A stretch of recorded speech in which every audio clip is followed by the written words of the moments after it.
पंचनामे में आप सभी का स्वागत है। मैं हूं सुमित। हफ्ते का पहला कारोबारी सत्र और ऐतिहासिक दिन, जबकि भारतीय बाजारों ने आज 20,000 का आंकड़ा पहली बार हिट किया और हालांकि क्लोजिंग उसके ऊपर नहीं हुई, लेकिन फिर भी 20,000 के ऊपर आज पहले एफ&ओ में मार्केट मतलब निफ्टी पहुंचा और उसके बाद कैश में भी लास्ट आवर के अंदर क्रॉस होते हुए दिखाई पड़े। तो एक बढ़िया तेजी बाजार में, रिकॉर्ड स्तरों का सिलसिला रहा मिड कैप में। नवा सत्र, जबकि मिड कैप स्मॉल कैप दोनों इंडिसेस रिकॉर्ड स्तरों पर पहुंचे।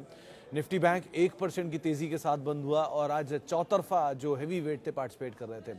बैंक्स के हैवी वेट, आईटी के टीसीएस इन्फोसिस से participation, HDFC bank, ICICI bank से पार्टिसिपेशन, रिलायंस का कंट्रीब्यूशन और साथ साथ लार्सन जैसे स्टॉक भी मेजरली कंट्रीब्यूट करते हुए। तो पूरा इंडिसेस आज कंट्रीब्यूट करते हैवी वेट्स का, जिसके दम पे आज 20,000 का आंकड़ा भी निफ्टी ने पार किया।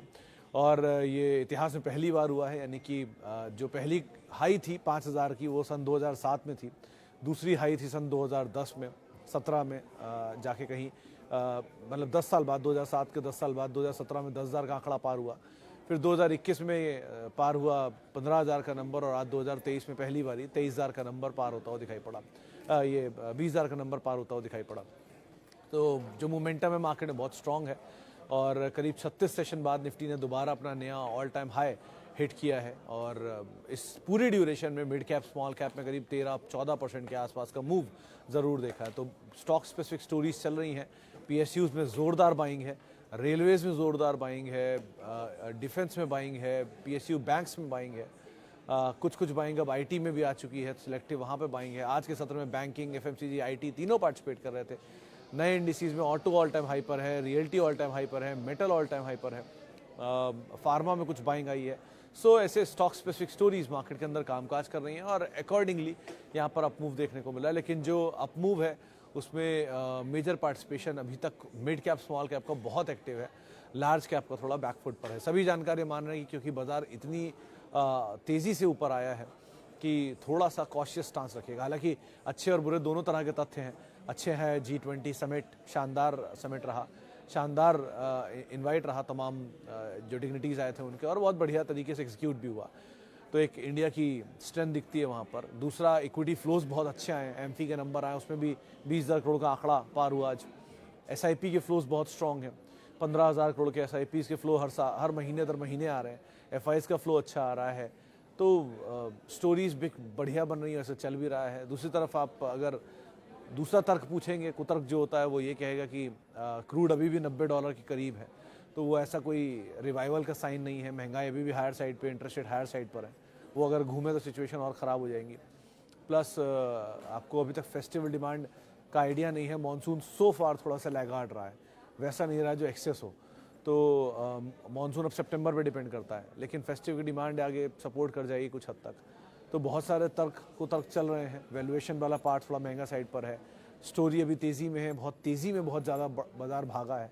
मतलब बाजार के भागने में प्रॉब्लम नहीं है, लेकिन बहुत कम समय में भागा है, ये एक प्रॉब्लम हो सकती है। तो इसलिए थोड़ा सा कॉशियस स्टांस लेकर ही आप मार्केट के अंदर बने रहें, वो ज़्यादा बेटर है। लेकिन आज के लिए तो अच्छा दिन है, तो आप बढ़िया उसको चेरिश करें।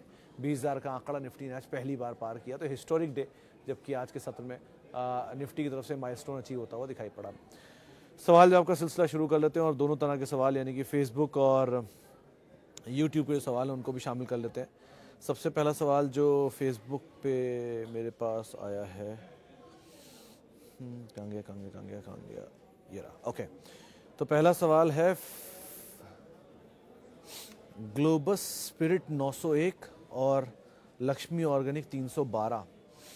अरुजित, लक्ष्मी में तो बने रह सकते हो आप, क्योंकि चला नहीं है हाल फिलहाल में बिल्कुल भी। ये बहुत मतलब जिस तरह से गिरा था, ये नंबर स्टेबल हुए लास्ट क्वार्टर में। पहले क्वार्टर में तो मतलब इससे पहले वाले क्वार्टर में तो वीक नंबर थे, लास्ट क्वार्टर में नंबर थोड़े बेटर हुए और केमिकल की स्टोरी थोड़ी सी स्टेबल हुई है। लग रहा है पिकअप आना चाहिए इस क्वार्टर के नंबर से।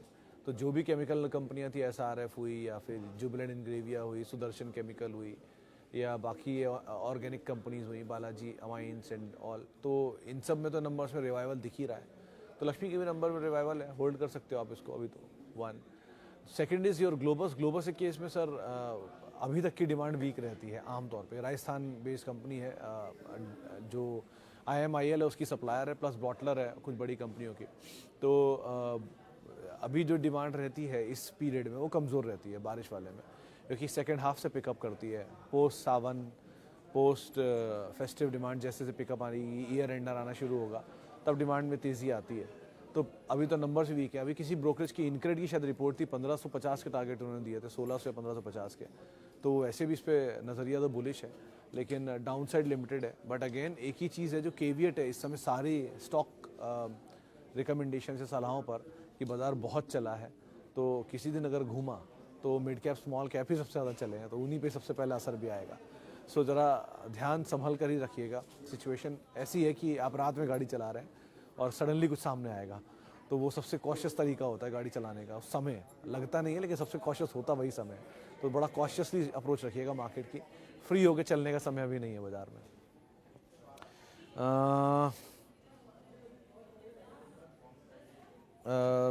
Thank you Pankaj ji, thank you. Ashok Leyland SIP way में कलेक्ट करना सेफ है for long term? Pankaj ji, auto all time high पर है और अशोक लेलैंड SIP वे में अगर आप जाना चाहते हो ऑटो में, तो M&M is the best stock comparatively इधर, या फिर बजाज ऑटो एक बार को अच्छा नाम हो सकता है। मारुति नहीं बोलूँगी, वो मीडियम स्टॉक है अभी तक, लेकिन बजाज M&M और इसमें क्योंकि पोर्टफोलियो वाइज ज़्यादा बेटर। देखिए बजाज ऑटो में कैश रिच है, सो उनके पास बैंडविड्थ है फर्दर एक्सपैंड करने की। डिविडेंड यील्ड भी ठीक था, नीचे आ जाता है 3-3.5 पर 6% की यील्ड बैठ जाती है। सो डिविडेंड पेइंग स्टॉक है, 100-125 रुपये डिविडेंड आता है उसमें। तो एक पार्ट वो है। दूसरा M&M में केस में कि उसका वो बैंडविड्थ बड़ा है, 2 व्हीलर से लेके कमर्शियल व्हीकल स्पेस तक कामकाज करे और एक्सपैंड भी करे, EV बहुत तेज़, तो वहाँ पर फिर भी सिचुएशन ज़्यादा बेटर है। सो इन दोनों को एक बार को आप पिक कर लो अगर आप चाहो तो। लेकिन वो 3 डिजिट के चक्कर में अपने छोटा स्टॉक देख के सोच रहे होंगे आप SIP कर लो, तो इसलिए एक बार को मैं फिर भी नहीं राय दूंगा कि हाँ आपको जाना तो किसी ऐसे पोर्टफोलियो में जाओ, स्टॉक में जाओ जो फुल फ्लेज्ड हो। दो अशोक लेलैंड की पुरानी हिस्ट्री है, आज़ादी से के आसपास ये कंपनी है, लेकिन स्टिल ये दोनों ज़्यादा बेटर विकल्प हो सकते हैं आपके लिए। आप उनको देख सकते हो एक बार को चाहो तो। पुरानी स्टीम कंपनी है, लेकिन फिर भी कोई भी SIP हो अगर आपकी, तो SIP ही रखना और लॉन्गर ड्यूरेशन में रखना, क्योंकि बाज़ार में तेज़ी और ये ऑल टाइम हाई पर ऑलरेडी कामकाज कर रहे हैं, तो थोड़ा रिस्की प्रोफाइल पे ज़रूर है।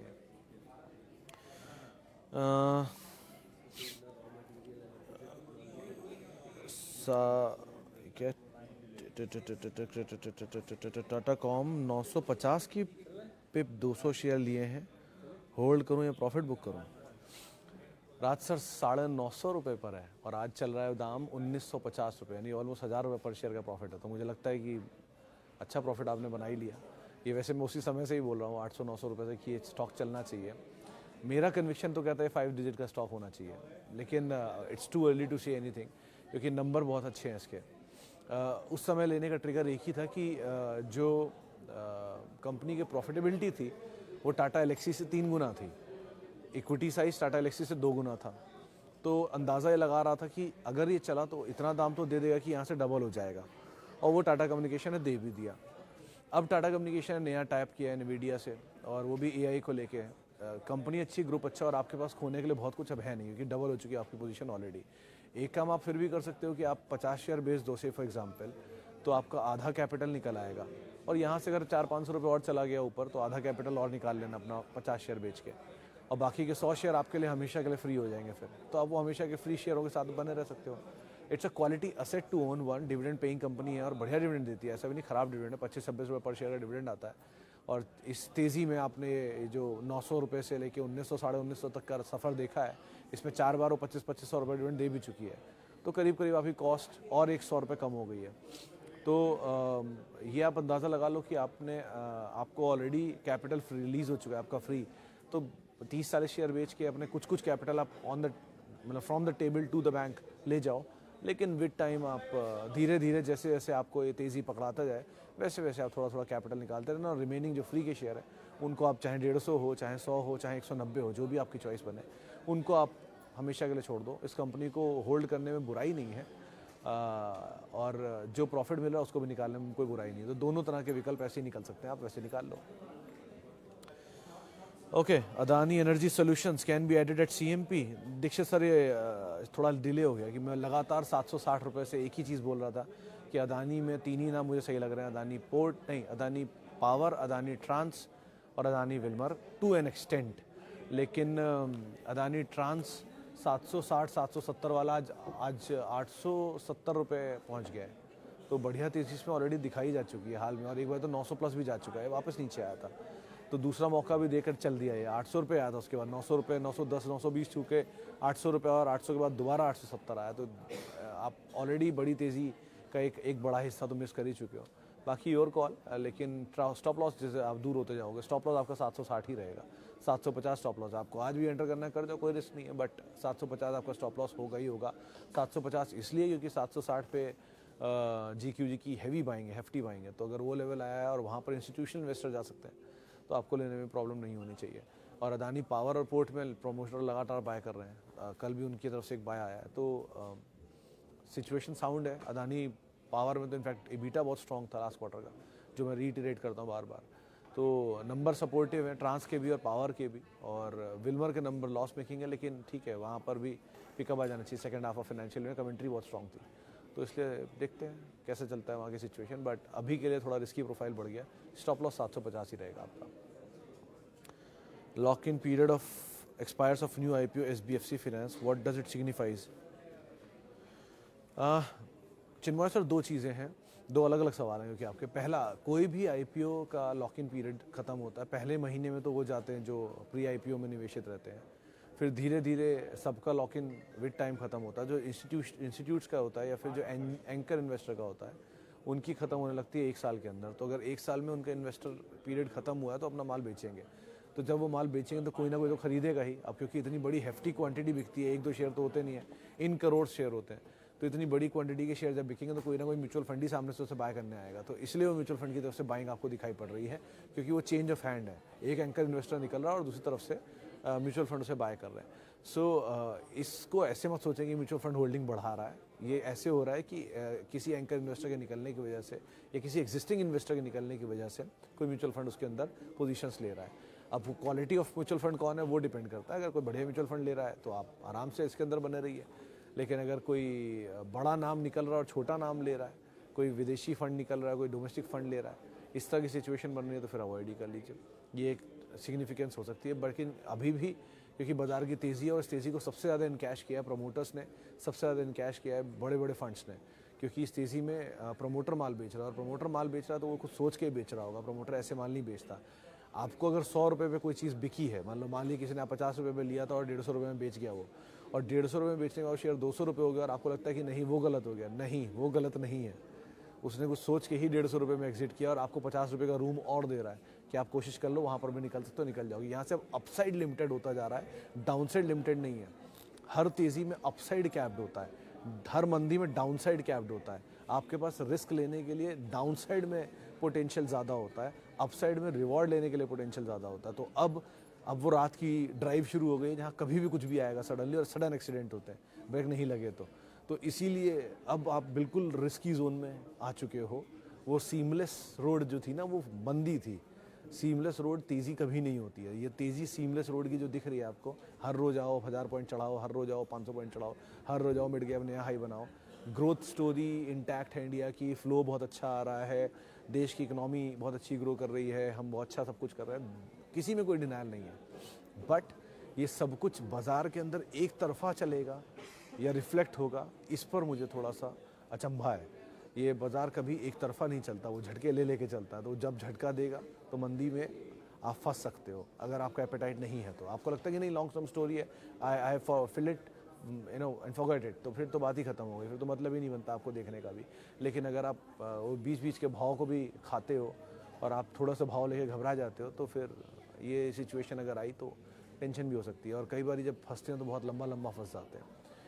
मतलब इसका एग्जाम्पल आपको मैं ऐसे ही दे देता हूँ कि आपको अदानी के शेयर आज तेज़ दिख रहे हैं, लेकिन कुछ ऐसे भी हैं जिनके पास अदानी के ऊपर के शेयर पड़े हैं, जिनको 2-2 साल से भाव नहीं आए। सो दोनों तरह के निवेशक हैं बाज़ार में, तो उनसे भी हाल समझ लीजिए कैसा देखा उन्होंने। यही तेज़ी उन्होंने अदानी में देखी थी, वही तेज़ी आज वो फंस गई है। और कभी भी जब बाजार नीचे आएगा तो बुरी खबरों के साथ ही आएगा, अच्छी खबरों में नीचे नहीं आता। अच्छी खबरों में सिर्फ तेज़ी दिखाता है। तो अभी अच्छी खबरें एंजॉय करिए, लेकिन थोड़ा कॉशियस स्टांस रखिएगा। ब्रेक पे पैर रहना ही चाहिए अब आपका, किसी भी दिन लगाना पड़ सकता है आपको। ओके, वापस चलते हैं कुछ यूट्यूब के सवालों को लेकर। सबसे पहला सवाल, टाइटन को एक्यूमुलेट कैसे करें, ये बाइंग ऑन डिप्स नहीं देता है, तो शिवांग सर SIP कर लो, आपको कभी भी बाइंग ऑन डिप्स नहीं मिलेगी। तो देखिए, आपके लिए किसी शेयर को एक्यूमुलेट करने का सबसे अच्छा तरीका दो ही होता है, या तो कोई बहुत बड़ा क्रैश आए, जैसे कोविड था, उस टाइम पर कोई क्रैश आया आपने ले लिया, लेकिन वो क्रैश जब आता है तब आप बाकी हेवायर में फंसे होते तो कहाँ से लोगे, क्योंकि कोविड जब आता तो आदमी ऑक्सीजन की चिंता करता था, भाव की चिंता कहाँ से करता। तो इसलिए वो तो सिचुएशन नहीं आती है, ऐसी रेयर सिचुएशन आती हैं जो कभी कभी मिलती हैं दशकों में एक बार ही।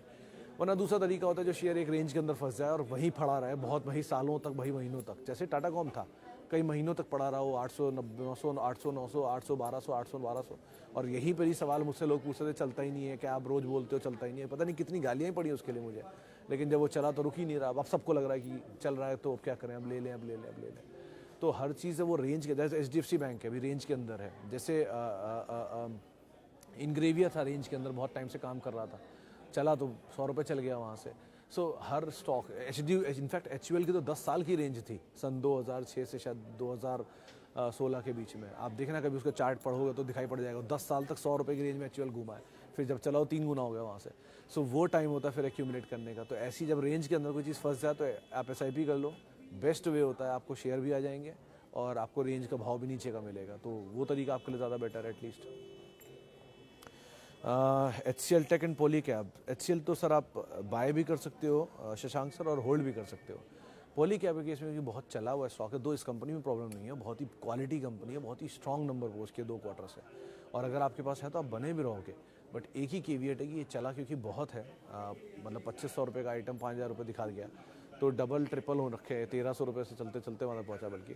तो थोड़ा यही कहूँगा कि थोड़ा कैपिटल निकाल लो, एटलीस्ट 1/3 कैपिटल निकाल लो, और बाकी के साथ आप बने रहो। अगर आपके पास है तो नया एंट्री करना है तो झटकों का वेट करो, कोई झटका मिले तो ले लो, वरना आपको लग रहा है कि नहीं झटके नहीं आएंगे, बाजार अब यहाँ से बिल्कुल गुलजार हो जाएगा, सब कुछ बहुत अच्छा हो गया देश में, तो आप 10 शेयर 20 शेयर ले लो और वेट करो। कोई कभी किसी फाइन डे आप सही और मतलब मैं सही और आप गलत हुए तो वो भाव आएगा तो आप थोड़ा और ऐड कर लेना। What is a good strategy? Sell losers, keep winners, but if fundamentally strong like HDFC Bank, SBI Card, LIC Housing or book profit and all to take capital. Anil ji देखो, कोई भी स्ट्रैटेजी मार्केट में perfect strategy नहीं होती, किसी को कुछ suit करता है, किसी को कुछ सूट करता है। बहुत सारे लोगों को मैं जानता हूँ वो शेयर एक्यूमुलेट करके रख लेते किसी भाव पर, 10,000 HDFC ले लिए, 10,000 TCS ले लिए, 10,000 रिलायंस ले लिए, लेके रख लिए, क्यों? क्योंकि उनको कॉलें बेचनी है दूर की या पास की, इन द मनी कॉल बेच के उनका रोज़ का घर चलता है। तो ऐसा भी काम करते हैं कुछ लोग सिर्फ डिविडेंड खाते हैं, कुछ लोग सिर्फ PSU में पैसा डालते हैं, उनको ट्रस्ट ही नहीं है मार्केट में, उनको सिर्फ डिविडेंड चाहिए होता है PSU का। आपके केस में इतनी चीज़ सजेस्ट कर सकता हूँ क्योंकि आपको पैसा बन रहा है तो थोड़ा पैसा टेबल से ले लो। अभी आप ऐसे समझो कि जब कोविड शुरू हुआ था तब 4 करोड़ इन्वेस्टर थे, जब कोविड खत्म हुआ तो 12 करोड़ इन्वेस्टर आ गए, मतलब 8 करोड़ जुड़ गए। तो 8 करोड़ ने भी वो कोविड से पहले की मंदी देखी ही नहीं है, 2008 की मंदी, 2012 की मंदी, 2004 की मंदी, और लोग कहते हैं ऐसी मंदी नहीं आएगी। फेयर एनफ, मैं भी चाहता हूँ ना आए, लेकिन अगर आ गई तो, मान ली किसी शेयर में आ गई तो, सत्ते में जैसा कुछ हो गया तो आप क्या करोगे? सो कुछ पैसा तो हमेशा टेबल से लेते रहा करो और कैपिटल निकालते रहा करो, फ्री का शेयर रखते रहा करो। फ्री के शेयर अगर 50,000 भी रख लोगे ना, टाइप्स ऑफ शेयर, तो भी कोई प्रॉब्लम नहीं है, 2 इतने हैं नहीं, लेकिन मान लो आपने 500 शेयर भी फ्री के टाइप के ऐसे ऐसे रख लिए, 2 शेयर 5 शेयर, 2 शेयर 5 शेयर, और किसी फाइन डे वो आपको पुराना भाव आपको दिख गया, फिर एंटर कर जाना। लेकिन तब तक के लिए आप कैपिटल तो एटलीस्ट निकालते चलो, क्योंकि कैपिटल ही सब कुछ है। पहली प्रायोरिटी पहले दिन से इसी प्लेटफॉर्म पे एक ही बोल रहा हूँ, कैपिटल निकालते चलो, कैपिटल निकालते चलो। आज भी यही बोल रहा हूँ, कैपिटल निकालते चलो। बाजार तेज़ी में है, फ्री का शेयर रखो, कैपिटल निकालते चलो। With time you will realise कि how you have made a good portfolio with these free shares. से फॉर एग्जांपल आपने 1400 रुपये में पॉलीकैब लिया होता, 2800 में आपने आधा ही बेच दिया होता, मान लो 100 शेयर ही होते और 50 बेच दिए होते, 50 रख लिए होते, तो वो 1400 के पीछे पड़े हुए 50 शेयर आज आपके पास 5,000 रुपये के 50 शेयर होते हैं, और वो उनको आप नहीं भी देखोगे फर्क नहीं पड़ता, तो फ्री के ही है। वो कल को 10,000 भी हो जाएंगे तो भी क्या ही फ़र्क पड़ रहा है, आपको तो फ्री के ही शेयर है। सो विद टाइम आपका पोर्टफोलियो बनता जा रहा है, आप कैपिटल तो निकल ही चुका है, फ्री का आइटम भी रखे बैठे हो। सो ऐसा टाइप का कुछ 1-2 भी स्ट्राइक कर गया ना, आपका पूरा पोर्टफोलियो खींच देगा। तो इसलिए आराम से इस तरह की रणनीति फॉलो करो। बाकी what ever suits you well, do it that accordingly. आपकी सिचुएशन से मैं वाकिफ़ नहीं हूँ, आप मेरी सिचुएशन से वाकिफ़ नहीं है। सो आपको जो सूट करे आप वो करिए। सर सबकी अपनी ढपली, सबका अपना राग है, तो आपको जो सूट करे आप वो बजाओ। ओके,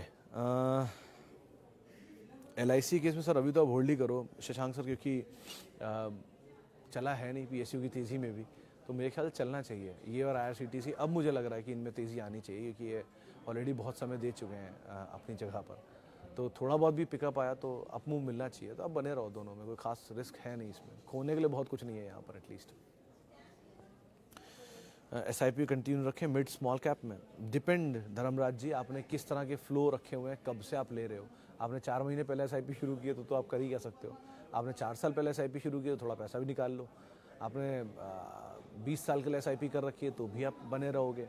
आपकी SIP किसी फंड में है, म्यूचुअल फंड की क्वालिटी में, और NAV 3 गुना 5 गुना हो चुकी है, तो थोड़ा पैसा निकाल भी लेना चाहिए। तो बहुत कुछ डिपेंड करता है सर आपके ऊपर, मैं कैसे बता दूं क्या करो। बट एक ही चीज़ बोलूँगा कि कैपिटल निकाल लो, जैसे भी करके निकालना हो निकाल लो। और SIP जहां आपको लगे थोड़ा रिस्की आ गया है, बाज़ार बहुत तेज़ हो गया है, हर आदमी आपको कहानी सुना रहा रखे बाज़ार की, और मतलब हमारे यहाँ जो पुरानी सेइंग थी कि जिस दिन जनरल न्यूज़ चैनल कवर कर ले बाज़ार की तेज़ी, उस दिन बाज़ार टॉप बनाता है, और जिस दिन जनरल न्यूज़ चैनल बाज़ार की मंदी कवर कर ले उस दिन बॉटम बन जाता है। अदानी केस में ऐसा ही हुआ था, क्योंकि तो लेकिन फिर भी ये मिथ को आप गलत भी साफ सोच सकते हो, एक वन ऑफ द मिथ है ये। लेकिन आप फिर भी ये कर सकते हो कि जब आपकी तेज़ी होगी तो अपनी SIP का साइज़ घटा लो। से फॉर एग्जांपल आप 5,000 रुपये पर मंथ की SIP करो तो आप उसे घटा के 2,000 कर दो। SIP तब भी चलती रहेगी बट साइज़ घट जाएगा, तो आपकी यूनिट्स कम आएंगी जब तेज़ी होगी तब। और जब मंदी आ जाएगी फिर वापस हो, या थोड़ा रेंज में आ जाए मार्केट, फिर SIP का फ्लो बढ़ा दो, डबल कर दो, इनफैक्ट 10,000 कर दो। तो ऐसा भी कुछ कर सकते हो। तो मतलब केस टू केस बेसिस पे डिपेंड करता है। सर बर्जर पेंट में 100 शेयर है 548 पर। हाँ सर विशाल जी, पोर्टफोलियो बनाने में सही में बहुत समय लगता है। बोला ना, एक अच्छा पोर्टफोलियो बनने में 10 साल लगते हैं, जिसको भी जल्दी हो से 20 साल लगेंगे। क्लीन है ये रूल, क्योंकि 10 साल तो ये समझने में लग जाएंगे कि 10 ही साल लगते हैं। तो आपको कितनी भी जल्दी कर लो, होना वही है जो समय अपने हिसाब से चलेगा, तो अकॉर्डिंगली आप कर लो। चलिए अब फिलहाल इतने सवालों को शामिल करूंगा। माफ़ी उन सभी लोगों से जिनसे बातचीत नहीं हो पाई। बहुत बहुत शुक्रिया उन सभी लोगों का जिन्होंने सवाल पूछे। आपसे मुलाकात होगी अब कल मंगलवार के दिन। बाजार ऑल टाइम हाई पर है, एंजॉय करें उसको, लेकिन always enjoy everything with safety. तो ये भी थोड़ा सेफ होने का तरीका है। और बाकी आप मेरे साथ जुड़ सकते हैं @सुमित रिसर्च मेरा ट्विटर हैंडल है। और किसी भी निवेश से पहले अपने वित्तीय सलाहकार की राय ज़रूर ले लें। आप सवाल पूछ सकते हैं फेसबुक और यूट्यूब पेज पे रोज़ 3:30 बजे। नमस्कार।